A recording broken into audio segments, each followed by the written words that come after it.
سيئات أعمالنا من يهدي الله فلا مضل له ومن يضلل فلا هادي له وأشهد أن لا إله إلا الله وحده لا شريك له وأشهد أن محمدا عبده ورسوله أما بعد فإن أصدق الكلام كلام الله وخير الهدي هدي محمد صلى الله عليه وآله وسلم وشر الأمور محدثاتها وكل محدثة بدعة وكل بدعة ضلالة وكل ضلالة في النار. Donc, aujourd'hui, nous dispensons un cours qui a pour sujet tout ce qu'il faut savoir sur Salat al-Tarawih, la prière donc du Tarawih. Il y a des choses qui sont connues, certaines beaucoup moins connues, et d'autres qui ont besoin d'éclaircissement. C'est ce que nous allons essayer, bi'idhnillah, de faire durant ce cours, de mettre donc la lumière sur ce qui peut être ambigu sur certains points, ou alors des choses qui sont beaucoup moins connues chez les frères et les sœurs. Pour ce qui est de la prière du Tarawih, pourquoi on l'a appelé Tarawih? Tout simplement parce que les gens des premiers temps, lorsqu'ils priaient cette prière, ils se reposaient entre ces prières. Bien entendu, Salat al-Tarawih, elle est composée de plusieurs unités de prière, de plusieurs rak'at, comme on va le voir. Et les gens donc des premiers temps, as-salaf, ils se reposaient entre ces prières. C'est pour ça donc que ça a été nommé et que ça a été enregistré comme cela dans la communauté, comme Salat al-Tarawih, auprès des savants. Yartahoun, yastarihoun. Et on va le voir dans un hadith où le prophète sallallahu alayhi wa sallam, il priait 4 unités puis 4 unités. Et le fait donc qu'il ait cité 4 unités, ensuite 4 unités, ça nous donne une indication ici assez précise, et qui est donc qu'après avoir prié 4 unités, le prophète sallallahu alayhi wa sallam, il se reposait et reprenait ensuite. Donc c'est ainsi qu'a été nommé Salat al-Tarawih. Pour ce qui est de Al-Mashrou'iyya, est-ce que cette prière elle est légiférée? Et c'est bien entendu la première question à laquelle on va répondre, car elle est essentielle et fondamentale, sachant que certains disent qu'elle n'est pas légiférée. Mais l'ensemble des savants de cette communauté, qadiman ou hadithan, que ce soit les premiers ou les contemporains, ils ont prouvé avec des preuves claires prises de la sunna que cette prière elle est bel et bien légiférée et qu'elle rentre en réalité, comme on va le voir un peu plus tard, dans ce qu'on appelle salatul qiyam, car c'est ici un qiyamul layl, donc c'est le fait de prier durant la nuit, ni plus ni moins. Dans un premier temps,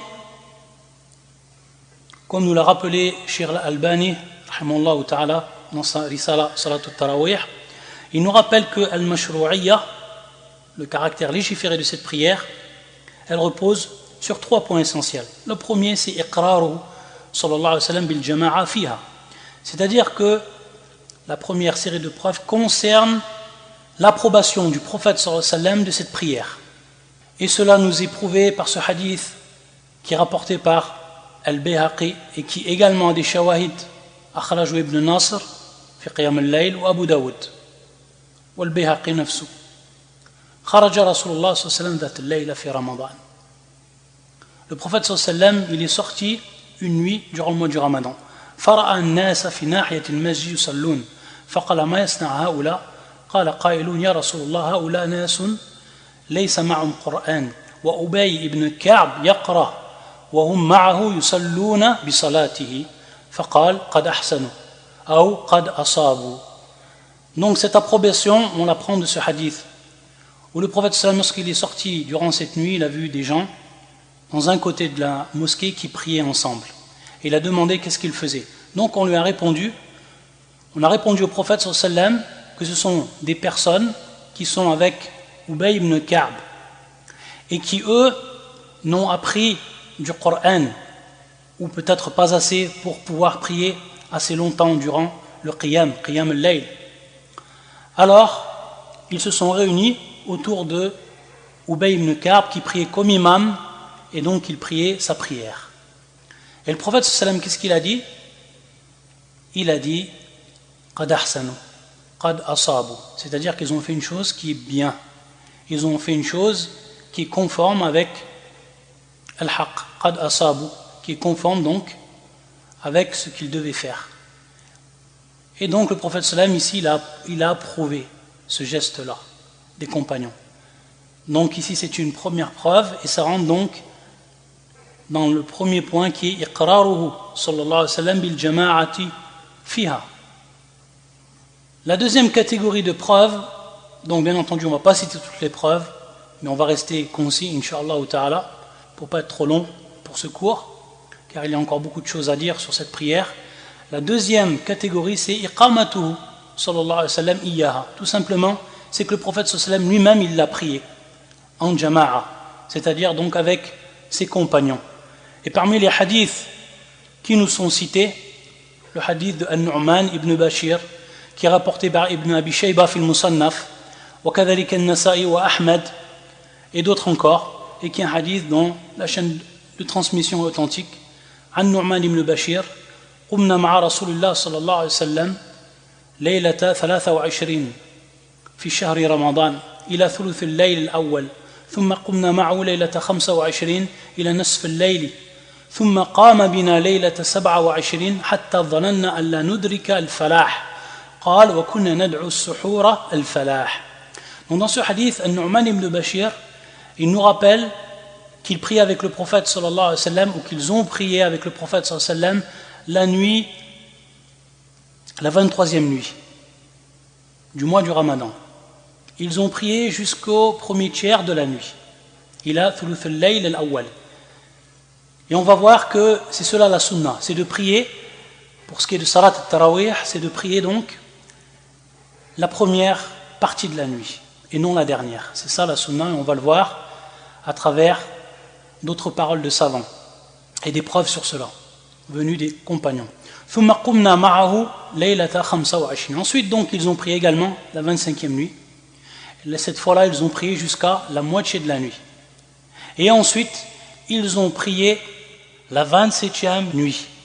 Et cette fois-ci jusqu'à qu'ils ont cru qu'ils n'allaient pas pouvoir atteindre al-falah. Le terme al-falah ici qui est employé dans ce hadith, ça veut dire al-suhur, car ils appelaient al-falah comme ce terme que l'on trouve dans al-adhan, l'appel à la prière, al-falah qui est donc l'appel au succès. Ils l'appelaient donc al-falah al-suhur, ils appelaient al-falah al-suhur. Donc voilà pour ce qui est de ce hadith, ce qui nous prouve que le prophète sallam il a bel et bien prié avec ses compagnons durant cette 23e nuit, cette 25e nuit et également cette 27e nuit. La première fois jusqu'à le premier tiers, la deuxième fois jusqu'à la moitié et la troisième fois juste avant le Fajr. Ensuite, la deuxième preuve que l'on rapporte dans le fait que le prophète sallallahu alayhi wa sallam il a prié cette prière en jama'a, en groupe, c'est ce hadith et qui est lui le plus connu. Al-Mashhur an Aïcha كان الناس يصلون في مسجد رسول الله صلى الله عليه وسلم رمضان بالليل أوزاعا يقول مع الرجل شيئا من القرآن فيكون معه النفر 5 و6 أو أقل من ذلك أو أكثر فيصلون بصلاتي فأمرني رسول الله صلى الله عليه وسلم ليلة من ذلك أن أنصب لو حصيرا على باب حجرتي ففعلت فخرج إليه رسول الله صلى الله عليه وسلم بعد أن صلى العشاء الآخرة فقالت فاجتمع إليه من في المسجد فصلى بهم رسول الله صلى الله عليه وسلم ليلا طويلا ثم انصرف رسول الله صلى الله عليه وسلم فدخل وترك الحصير على حاله فلما أصبح الناس تحدثوا بصلاة رسول الله صلى الله عليه وسلم بمن كان معه في المسجد تلك ليلة فاجتمع أكثر منهم وأمسى المسجد راجا بالناس فخرج رسول الله صلى الله عليه وسلم في ليلة الثانية فصلوا بصلاتي فأصبح الناس يذكرون ذلك فكثر أهل المسجد حتى اختص بأهله من الليلة الثالثة فخرج فصلوا بصلاتي فلما كانت الليلة الرابعة عجز المسجد عن أهله فصلى بهم رسول الله صلى الله عليه وسلم العشاء الأخيرة ثم دخل بيته وثبت الناس قالت فقال لي رسول الله صلى الله عليه وسلم ما شأن الناس يا عائشة قالت فقلت له يا رسول الله سمع الناس بصلاتك البارحة بمن كان في المسجد فحشدوا لذلك لتصلي بهم قالت فقال اطوي عنا حصيرك يا عائشة قال ففعلت وبات رسول الله صلى الله عليه وسلم غير غافلا وثبت الناس مكانهم فطفق رجال منهم يقولون الصلاة حتى خرج رسول الله صلى الله عليه وسلم إلى الصبح فلما قضى الفجر أقبل على الناس ثم تشهد فقال أما بعد أيها الناس أما والله ما بت والحمد لله ليلتي هذه غافلا وما خفي علي مكانكم ولكن تخوفت أن يفترض عليكم وفي رواية لكن خشيت أن تفرض عليكم صلاة الليل فتعجز عنها فاكلفوا من الأعمال ما تطيقون فإن الله لا يميل حتى تملوا. Donc dans ce hadith qui est tawil et qu'on va donc résumer, c'est que Aïcha, elle nous rappelle que les gens ils priaient dans la mosquée du prophète sallallahu alayhi wa sallam durant le mois du Ramadan Auza'an, c'est-à-dire donc en groupe.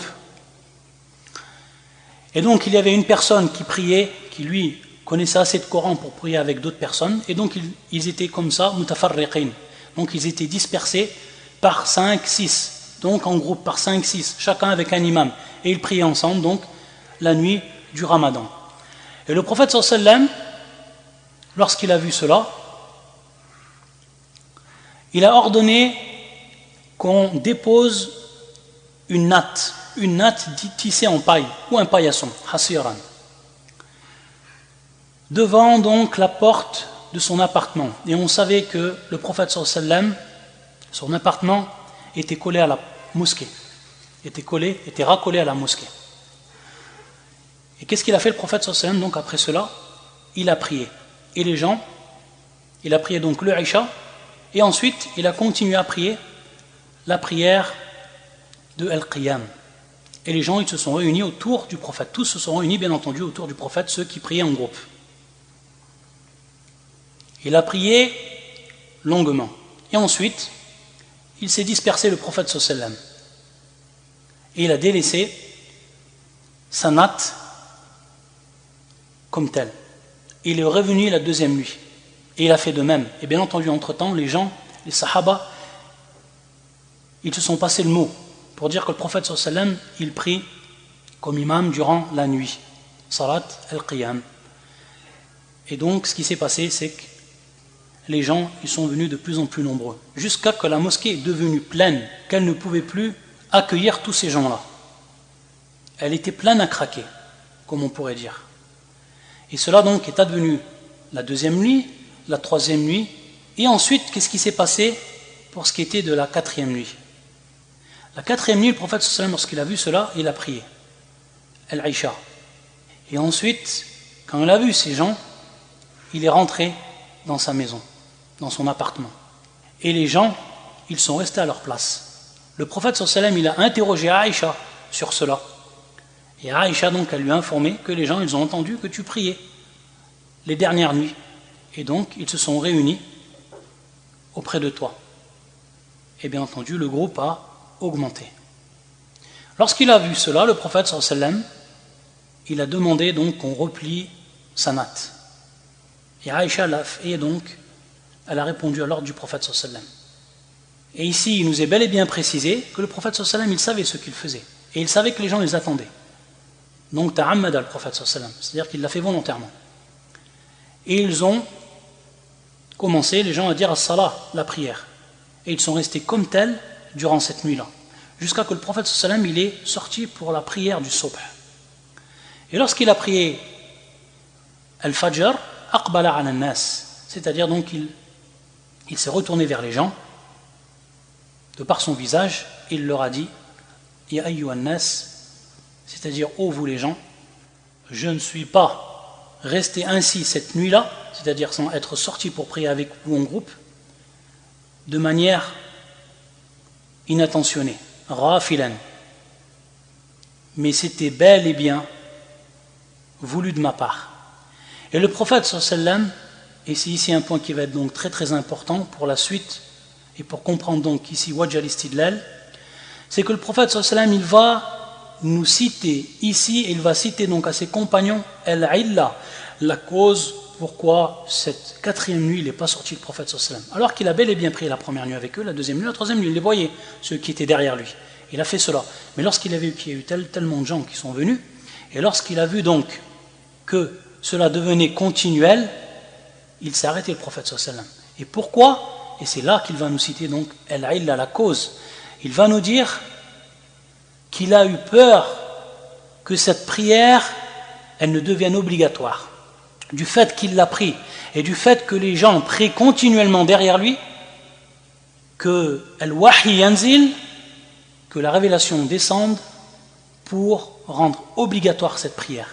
Et le prophète sallallahu alayhi wa sallam, on sait qu'il avait un rifq, une grande douceur pour sa communauté, et qu'il ne voulait pas que cette communauté lui soit chargée des adorations, communauté qu'elle ne peut accomplir, sinon avec une grande difficulté. Bimashaqqatin. C'est pour ça qu'il leur a informé de cette cause-là.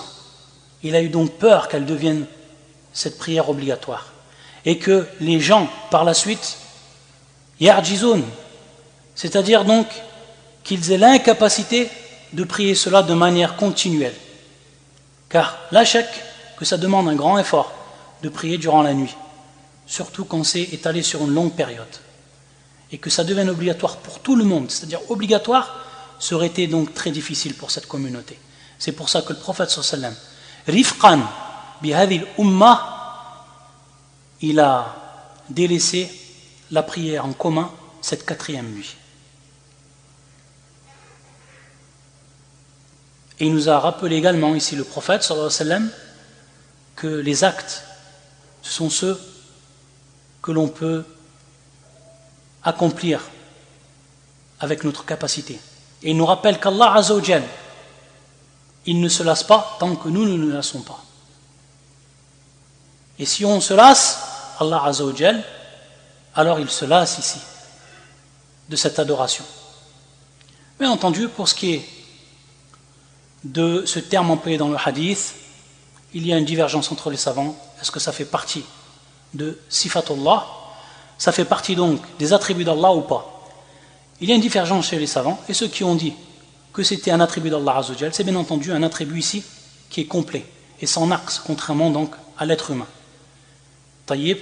À la kulli hal ici, ce qui est voulu par le hadith, c'est que la personne, elle prie et elle fait les actes d'adoration suivant sa capacité. Et si ensuite elle arrive à faire un acte d'adoration, mais alors qu'elle est là de cet acte-là, alors il n'a plus vraiment une grande valeur. Donc c'est pour ça que le mieux c'est de faire des actes d'adoration qu'on a la capacité de faire et qu'on le fait donc sans être là. Ensuite, donc ici une preuve que le prophète sallam il a bel et bien prié avec les gens durant les nuits du Ramadan, durant ces nuits donc du Ramadan. Et ici une version supplémentaire et qui nous rappelle, comme nous l'informe l'imam Az-Zuhri, فتوفى رسول الله صلى الله عليه وسلم والناس على ذلك ثم كان الأمر على ذلك في خلافة أبي بكر وصدرا من خلافة عمر. C'est-à-dire donc, ensuite, le prophète sallallahu alayhi wa sallam, il est mort et les gens, ils étaient dans cet état. C'est-à-dire donc que cette prière n'a pas repris avec le prophète de manière continuelle. Et ça a été de même durant le khilafa, durant le califat de Abu Bakr, et également les débuts du califat de Omar. Et on va voir plus tard que c'est ensuite Omar qui a revivifié cette sunna. Il a fait revivre cette sunna, car c'est bel et bien une sunna, comme on va le voir. Ensuite, la troisième catégorie de preuves ici, que l'on va citer,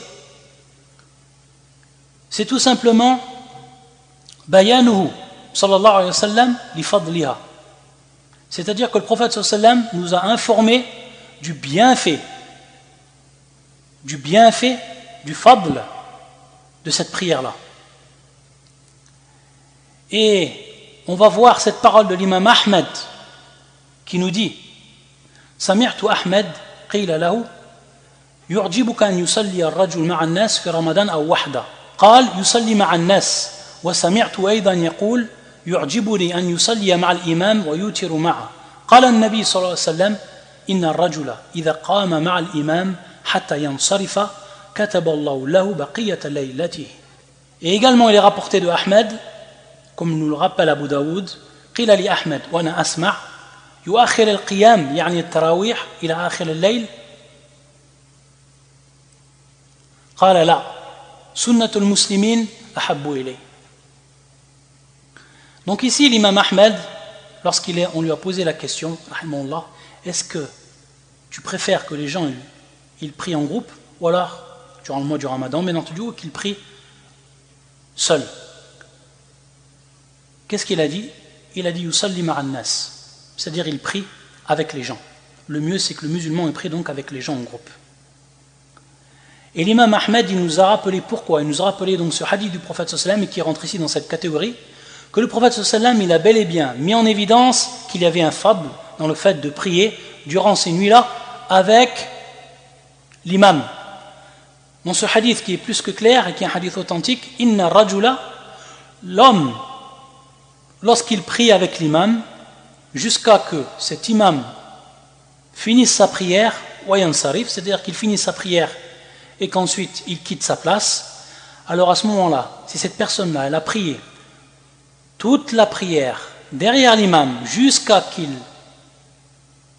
finisse sa prière, jusqu'à la dernière unité de sa prière, alors Allah Azza wa Jal, il lui écrit le reste de cette nuit, c'est-à-dire il lui donne la récompense du reste de cette nuit comme s'il avait prié toute la nuit. Comme s'il avait prié toute la nuit. Donc c'est la récompense qu'il va avoir du fait qu'il a prié en groupe avec cet imam jusqu'à la fin. Ça nous prouve bel et bien ici qu'on est bien ici dans Bayan ou Fadli, que le prophète sallallahu alayhi wa sallam il a mis donc en évidence, qui nous a informé du bienfait de cette prière. Donc voilà, 3 catégories, avec des preuves qui nous prouvent que cette prière-là, elle est bel et bien légiférée. Elle est bel et bien légiférée. Et ici, une faïda qu'on va donner, c'est que l'imam Ahmed, lorsqu'on lui a demandé est-ce qu'il prie les derniers moments de la nuit ou les premiers moments de la nuit, il a dit non. Il prie les premiers moments de la nuit. Car c'est comme cela que le prophète sallallahu alayhi wa sallam il a fait. Il a prié directement avec les musulmans après l'Aïcha. Taïb. Donc ici, prier en groupe durant le mois du Ramadan, le mieux, wa hadhi sunnah, c'est de prier au début. C'est pour ça que l'imam Ahmed il a dit, il est préférable de prier wa ahabbu ilay, c'est-à-dire c'est ce que j'aime le plus, c'est qu'il prie au début, yani le début de la nuit, fi thuluthil awwal, le premier tiers de la nuit. Contrairement donc aux autres prières que l'on prie durant le reste de l'année, durant la nuit, et lorsqu'on est seul, c'est vrai qu'il y a un fadl de retarder la prière, car on sait que Allah subhanahu wa ta'ala, il descend le dernier tiers de la nuit. Taïb. Mais ici, la situation est différente pour ce qui est du mois du Ramadan, avec les preuves et avec les paroles de ces grands imams qui nous rapportent et qui nous rappellent donc qu'il est mieux de prier le début de la nuit. Après avoir vu son caractère légiféré à cette prière-là, il nous est important de savoir combien de raka'at, combien d'unités de prière les musulmans ils prient durant Salat al-Tarawih. Il y a ici une divergence entre les savants qui est bel et bien connue. Et on ne va pas rentrer dans les détails de cette divergence, car ça prendrait beaucoup de temps, et on rentrerait également dans des spécificités propres à la science du hadith. Mais on va rappeler ici qu'il y a 2 grands avis. Le premier avis, c'est que la prière de ces nuits-là et de toutes les nuits, lorsque l'homme il prie, c'est qu'elle ne doit dépasser 11 rak'ah ou alors 13 rak'ah, comme on va voir. 11 unités de prière ou 13 unités de prière. Et qu'il n'est pas permis à la personne de dépasser ce nombre d'unités de prière durant Salatul Tarawih et également durant les autres nuits. Et on va voir pourquoi. Et le deuxième grand avis, c'est qu'en réalité, il n'y a pas un tahdid, c'est-à-dire il n'y a pas un nombre restreint d'unités de prière que l'on doit prier durant cette nuit-là, qui nous est obligatoire de prier durant cette nuit-là et qu'on a le droit donc de dépasser. C'est également donc un deuxième avis des savants. Le premier avis, il se repose sur des preuves que l'on va voir et qui nous prouvent de manière claire que le prophète lui-même, sallallahu alayhi wa sallam, n'a jamais prié plus de 11 rak'a et dans certains cas 13 rak'a. Et que ce qui était rapporté de lui qu'il a prié 20 unités de prière durant la nuit, ce sont des hadiths qui sont faibles. Et que ce qui était rapporté des sahaba, et notamment Omar, qu'ils ont prié 23 unités de prière, certains savants ont vu que c'était également faible, comme c'est l'avis de l'imam al-Albani dans sa risala Salatul Tarawih. Et le deuxième avis, eux, ils reposent donc sur ce qui est général, en prenant un hadith que l'on va citer ici, et également, eux, ils voient, ces savants, qui n'est bel et bien authentique des sahaba, qu'ils ont prié plus de 13 rak'at. Que ce soit Omar ou d'autres encore. Pour ce qui est du hadith qui est pris donc de manière générale, c'est ce hadith suivant. An Nafi' wa Abdullah ibn Dinar an ibn Omar. C'est-à-dire que Nafi' Abdullah ibn Dinar, il rapporte ce hadith de ibn Omar. Que le prophète sallallahu alayhi wa sallam, il a dit Salatul layl mathna mathna. فإذا خشي أحدكم الصبح صلى ركعة واحدة توتر له ما قد صلى. توتر له ما قد صلى. Donc ici, ils ont dit, dans ce hadith du prophète sallallahu alayhi wa sallam, Salatul layl mathna mathna, c'est-à-dire donc que la prière de la nuit se fait par paire. Par paire. Donc, des unités qui se font par paire. Mathna mathna. Salatul layl mathna mathna. Ici, ces savants, ils ont dit, comme c'est l'avis de l'imam Ibn Baz et d'autres encore, ils ont dit al-khabar ici, c'est un khabar ma'na ou al-amr. Donc ici on a bien un khabar, c'est-à-dire une information. Salatul layl mathna mathna, c'est-à-dire la prière de la nuit se fait et par paire. Ils nous disent les savants que ce khabar ma'na al-amr, qu'il a la signification de l'obligation, et qu'en réalité ça veut dire donc sallu fil layl mathna mathna. C'est-à-dire, c'est comme si le prophète sallallahu alayhi wa sallam il avait dit priez cette nuit-là, ou priez les nuits par paire. C'est donc un ordre. Priez les nuits par paire.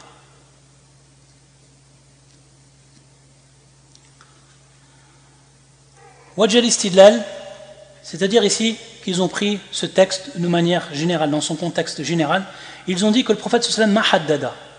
C'est-à-dire que le prophète sallallahu alayhi wa sallam, lorsqu'il nous a obligés de prier par paire, il ne nous a pas obligé de nous restreindre à un nombre bien précis de unités de prière. Donc ici l'amr wasi', c'est-à-dire ici donc que c'est large. Cette argumentation, elle est comme telle. Le hadith ici, il nous indique qu'il n'y a pas une restriction au niveau du nombre de prières, mais que le principal c'est de prier par paire. Voilà ce qui nous est indiqué par le hadith. Et voilà donc où la preuve avec laquelle ces gens du deuxième avis vont s'accrocher. Et pour ce qui est de la suite du hadith, فَإِذَا خَشِيَ أَحَدُكُمُ الصُّبْحَ صَلَّى رَكْعَةً وَاحِدَةً تُوتِرُ لَهُ مَا قَدْ صَلَّى. C'est-à-dire donc que la personne, lorsqu'elle prie par paire, il se peut donc au bout d'un moment qu'elle soit fatiguée et qu'elle a peur donc soit de dormir, ou alors soit, si elle continue à prier toute la nuit, d'arriver au subh.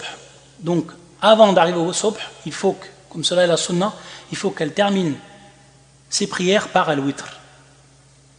C'est pour ça donc qu'il a dit le prophète sallallahu alayhi wa sallam, si la personne elle a peur donc ensuite du subh, alors elle s'arrête de prier par paire et elle prie une seule raka qui lui permettra donc d'obtenir al-witr.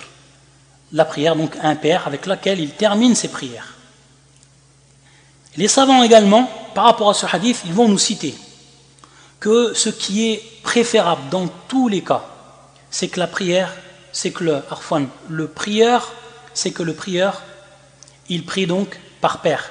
C'est-à-dire, il prie par paire, c'est qu'il prie 2 rak'a et ensuite, yatashahad wa yusallim. Et ensuite, il commence dans la deuxième prière, et ainsi de suite. Ça, c'est le meilleur. Ça, c'est le meilleur. Hada wal afdal. Mais on va voir également qu'il a rapporté du prophète sallam qu'il a prié sardan, c'est-à-dire donc qu'il a prié sans même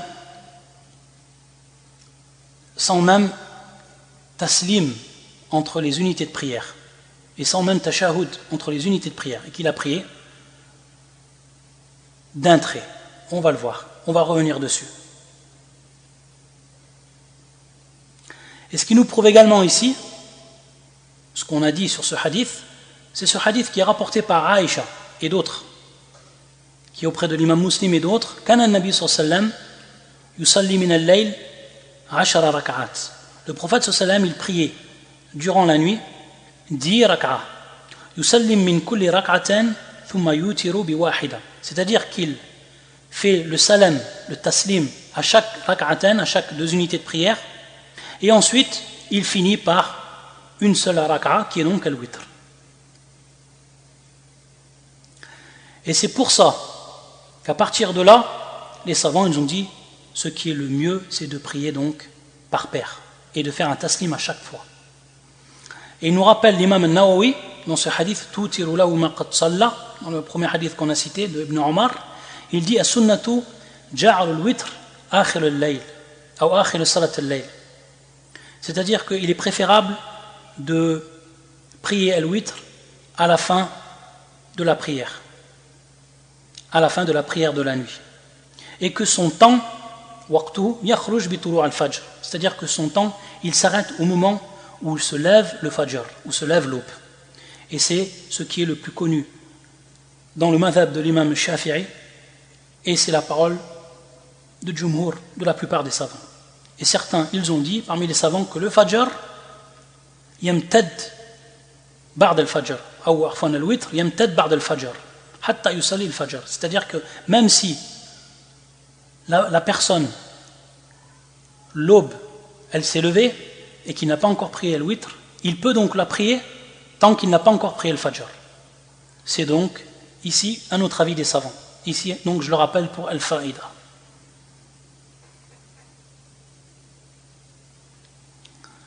Donc voilà ce qui est la preuve de ceux qui ont dit que cette prière-là, on peut, la prière donc de la nuit, on peut aller au-delà des 13 rak'at ou des 11 rak'at. Et ils se seront appuyés, comme on l'a dit également, sur des athars de Omar et d'autres sahaba. Et donc ici, il y a la divergence entre les savants du deuxième avis, du premier avis, sur ces athars, ceux qui ont dit qu'ils ne sont pas valables, et ceux qui ont dit que, vu qu'il y a eu beaucoup de athars qui ont été rapportés des sahaba, même s'ils ne sont pas valables les uns des autres, mais lorsqu'on les réunit, ça veut dire qu'il y a ici un asl, c'est-à-dire qu'il y a en réalité une origine. Donc comme je vous ai dit, on ne va pas rentrer ici dans les spécificités de ces riwayat, car il faudrait rentrer dans la science du hadith, et ce serait beaucoup trop long, et peut-être trop compliqué. Ala kulli hal, ici, ceux qui ont dit, pour ce qui est du premier avis, qu'on ne dépasse les 11 ou les 13 rak'ah, ils sont basés également sur ce hadith, qui est rapporté également par Aïcha, radiyallahu ta'ala anha. Nam Aïcha, qui nous a rapporté tellement de hadiths, radiyallahu ta'ala anha, la grande jurisconsulte. La grande jurisconsulte. Elle vivait avec le prophète, sallallahu alayhi wa sallam, et elle rapportait tout ce qu'elle voyait de lui. Et ce qu'elle ne voyait pas de lui, elle demandait donc à ses autres femmes. Et ensuite, elle nous a rapporté, elle nous a transmis tout ce qu'elle a su du prophète sallallahu alayhi wa sallam, et elle nous a donné à cette communauté, elle a donné à cette communauté une grande science. Et combien de fois les compagnons venaient lui demander à Aïcha, car ils savaient qu'elle possédait une science énorme, dans la connaissance des hadiths du prophète sallallahu alayhi wa sallam. Et lorsqu'on voit tout ce qu'elle a rapporté comme hadith, et lorsqu'on regarde comment elle a rapporté ces hadiths-là, on s'aperçoit qu'elle a informé avec précision, avec détail, et par des termes qui sont concis et très ciblés, et également avec une grande pudeur, parce qu'elle a rapporté également les actes privés du prophète sallallahu alayhi wa sallam pour en informer la communauté. Et par moments, ça touchait des choses où il fallait donc une grande pudeur pour l'en informer. Et lorsqu'on voit le langage qui est employé par Aïcha dans ses hadiths et les termes si concis et si précis qu'elle nous a donnés, alors on s'aperçoit que c'était vraiment une grande, très grande savante. Savante de la langue arabe et savante du hadith, et comment rapporter ces hadiths-là. Et c'est pas pour rien que c'est Allah subhanahu wa ta'ala qui l'a mariée avec le prophète sallallahu alayhi wa sallam, comme elle s'en vantait à juste titre, et comme cela on l'a mis en évidence dans la série que l'on a fait sur les mères des croyants et qui présente sur le site. Et c'est la risala de Cheikh Abdel Razak fi ta'ammulat fi qawli azza wa jal wa azwajuhum ummahatuhum. Elle nous rapporte à Aïcha dans ce hadith et elle nous dit ما كان يزيد النبي صلى الله عليه وسلم في رمضان ولا في غيره على 11 ركعة يصلي 4 فلا تسأل عن حسنهن وطولهن ثم يصلي 4 فلا تسأل عن حسنهن وطولهن ثم يصلي 3. هذا الحديث متفق عليه rapporté par l'imam al-Bukhari et l'imam Muslim. Dans ce hadith, elle nous dit que le prophète sallallahu alayhi wa sallam, il n'a jamais dépassé durant le mois du Ramadan. Et en dehors du mois du Ramadan, durant les nuits, bien entendu, il n'a jamais dépassé 11 rak'a. Comment il priait? Il priait arba'an, c'est-à-dire qu'il priait 4 unités de prière. Il priait 4 unités de prière.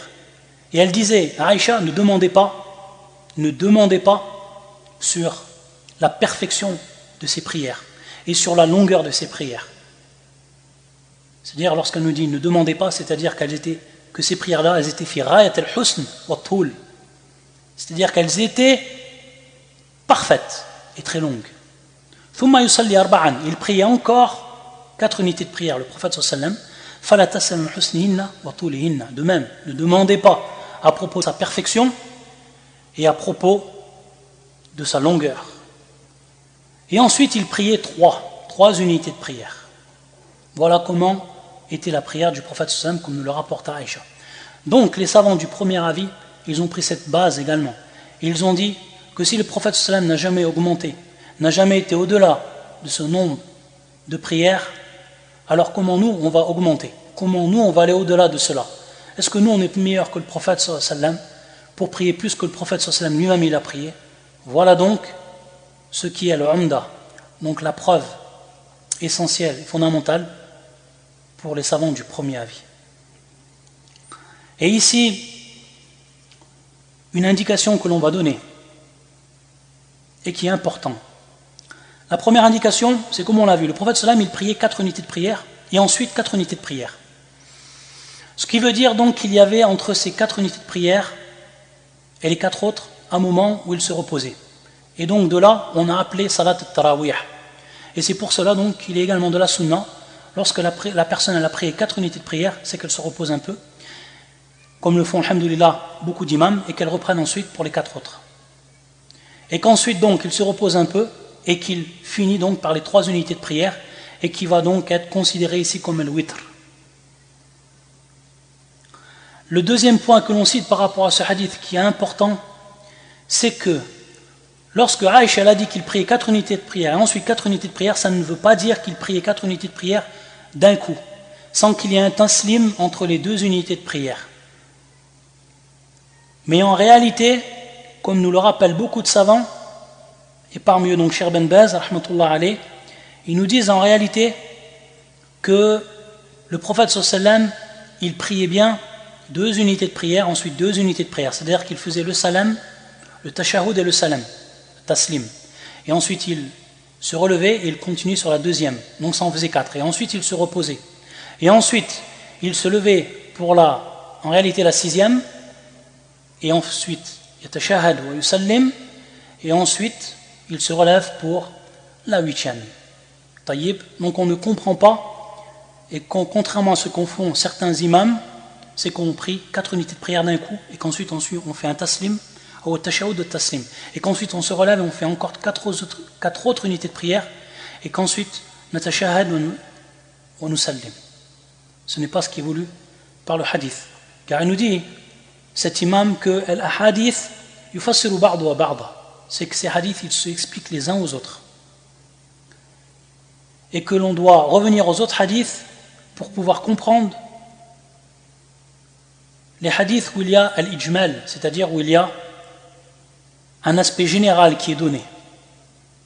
Et que si on regarde le hadith qu'on a cité auparavant, toujours le hadith de Aïcha, et qui est un hadith également rapporté par Ibn Abbas et d'autres, lorsque elle nous rapporte que le prophète sallam yusalli min al-layl 10 rak'at yusallim min kulli rak'atan, c'est-à-dire qu'il prie 11 rak'at et qu'il ensuite yusallim min kulli rak'atan, c'est-à-dire qu'à chaque rak'a il fait le taslim. Tayyib. Donc voilà ce qui est à citer dans ce hadith. Et également, si l'on regarde bien, il est meilleur de faire cela. Donc dans un premier temps, ittiba' as-sunnah, et le deuxième temps, adam al-mashaqqa ala an-nas. Parce que ceux qui vont prier derrière l'imam, il va y avoir des gens qui vont être âgés et qu'il est difficile pour eux de prier longuement sans qu'il y ait un taslim. Donc c'est pour cela donc que l'on doit observer cela. C'est-à-dire qu'au moment où on va prier 2 rak'a et qu'on va à chaque fois faire le taslim, la personne, elle peut avoir donc un besoin, sortir. Elle peut également, la personne qui est vieille, se reposer un peu, puis ensuite reprendre. C'est-à-dire c'est bien plus convenable, confortable et plus doux pour les gens. Et on va voir également que le prophète sallam, il a prié plusieurs unités d'unités de prière, même 11 unités de prière, c'est-à-dire 10 unités de prière d'un seul coup, sans même un taslim, et sans même s'asseoir entre les 2 rak'as. Mais comme on l'a dit, le mieux, wal afdal, d'ailleurs, c'est le meilleur dans la sunna, d'après la hadith qu'on a cité, c'est que la personne, surtout l'imam, donc, qu'on est en groupe, c'est qu'elle prie 2 rak'as et ensuite 2 rak'as, avec chaque fois un tashahhud ou un taslim. Et que si elle va prier longuement, ça va être très dur pour les gens. Donc on doit observer cela, et c'est très important. Croyez-moi, pour les personnes âgées, pour ceux qui ont peut-être haja, c'est-à-dire qu'ils ont un besoin qui advient durant la prière. Comment elle fait la personne pour sortir si l'imam il va prier longuement plusieurs unités de prière sans même faire le taslim, ou couper les prières par 2. Ensuite, ce qui est important de rappeler ici, c'est ce qui est advenu de la prière du prophète sallam, c'est-à-dire sifat al-nabi sallam fi salat al-layl, ce qui est advenu du prophète sallam durant la prière de la nuit, c'est-à-dire les différentes caractéristiques, les différentes descriptions qui nous ont été données par les sahaba de la prière du prophète sallam. Donc on va donner les différentes images ou les différentes formes que le prophète sallam il a prié durant cette prière de la nuit, et donc ce qui est possible de faire. Donc on a vu que le prophète sallam il a prié 11 rak'a ou 13 rak'a. Pour ce qui est de la différence entre les 11 et les 13, alors certains savants, en scrutant la sunna du prophète sallam et les hadiths qui ont été cités, ils ont vu que le prophète sallam de temps à autre il faisait 2 rak'a de ce qu'on appelle l'istiftah, c'est-à-dire avant de commencer sa longue série d'unités de prière durant cette nuit, il priait 2 petites rak'a légères, et c'était en guise donc d'ouverture de cette longue série de prières. C'est pour ça qu'il était rajouté donc à ce moment-là 2 autres unités de prière dans ce qui est venu de la part des Sahaba lorsqu'ils ont rappelé le nombre de ce que priait le prophète sallallahu alayhi wa sallam comme unité de prière. Donc c'est pour ça qu'on voit ici la différence entre 11 et 13. Comme nous l'a rappelé beaucoup de savants et parmi eux Ibn Hajar, rahmatullah alayh, comme il nous a dit في الفتح قال الحافظ يحتمل أن تكون إضافة إلى صلاة الليل سنة العشاء لكونه كان يصليها في بيته أو ما كان يفتتح به صلاة الليل فقد ثبت عند مسلم عنها أنه كان يفتتحها بركعة خفيفة. نعم. Donc soit ces 2 unités de prière, c'est les 2 sunnahs que le prophète sallallahu alayhi wa sallam priait après le Isha, soit donc c'est les 2 unités de prière qui lui servaient donc à ouvrir يفتتح به, à ouvrir la longue série de Qiyam al-Layl. Voilà donc pour ce qui est de la différence entre les 11 et les 13. Donc quand on dit 11 et 13, on comprend maintenant ce qui est voulu par cela. Donc le prophète sallallahu alayhi wa sallam il priait pour ce qui est de cette première forme 11 raka'a. Tayyib, il les priait rak'aten. Et c'est ce qui est de manière générale appliqué par la plupart des imams de notre époque. C'est-à-dire qu'on prie rak'aten, natashahad, nusallim, et on continue avec 2 autres raka'a, et ainsi de suite. Jusqu'à qu'on arrive donc à la dernière raka'a que l'on doit faire comme witr, c'est-à-dire qu'on prie une seule fois. Que l'on prie une seule unité, c'est le witr. Et il est permis également, ce witr-là, de le prier en 3 unités de prière. Mais lorsqu'on va le prier en 3 unités de prière, il faut faire très attention ici, c'est qu'on n'a pas le droit de faire at-tashahhud ou al-julus après les 2 premières unités de prière, mais qu'on les fait 3 d'un coup. Et pourquoi cela? Car le prophète sallallahu alayhi wa sallam nous a interdit de faire ressembler le witr à Salat al-Maghrib. Salat al-Maghrib, c'est connu, on prie 2 unités de prière, ensuite natashahhad, et ensuite on se relève pour la dernière unité de prière, et ensuite natashahhad wa nusallim. Donc, pour ne pas que cela ressemble à la prière du Maghrib, si on prie 3 unités de prière pour al-witr, alors qu'est-ce qu'on doit faire? C'est-à-dire qu'on doit les faire les 3 d'un coup. C'est qu'une fois arrivé à la 2e unité de prière, je n'ai pas le droit de m'asseoir et de faire le tashahhud. Non, je me lève directement à la 3e. Je continue dans la lancée pour la 3e. Et ensuite donc, à la 3e et dernière, natashahhad wa nusallim. Donc c'est pour cela, c'est ainsi que cela doit être fait pour être en conformité avec la sunna du prophète sallallahu alayhi wa sallam et pour ne pas tomber dans le nahi, pour ne pas tomber dans l'interdiction que le prophète sallallahu alayhi wa sallam nous a informé dans la ressemblance avec al-Maghrib. Et il est également possible, comme cela est venu également dans la sunna, qu'il prie d'un seul coup 10 unités de prière. Il ne s'arrête pas, il ne s'assoit pas, wala yatashahhad wala yusallim. Il prie 11 unités de prière d'un seul coup, sardan. Et ensuite, arrivé à la dernière, c'est-à-dire à la 11e, alors à ce moment-là, il s'assoit. À ce moment-là, il s'assoit. Et ensuite, yatashahhad wa yusallim. Donc ça, c'est également venu du prophète sallallahu alayhi wa sallam. Mais le premier, comme on a dit, c'est l'afdal, comme on l'a cité en répété. Également, il lui est possible de prier 8 unités de prière d'un coup. Et ensuite, après avoir fini la 8e, il s'assoit, wa yatashahhad, tayyib, et ensuite il se relève, il termine la 9e, et ensuite il se rassoit, yatashahhad, wa yusallim. Également, ça c'est une des formes. Il lui est également permis de prier 7 unités de prière, ou alors 5 unités de prière. Et durant ces 7 et ces 5 unités de prière, il ne s'assoit jamais, sauf à la dernière rak'a, au moment où il va yatashahhad wa yusallim, comme cela est venu de Salama. Et également, il lui est permis, donc, comme on a dit, qu'il fasse le witr de 3 unités de prière, comme on l'a défini auparavant et rappelé auparavant.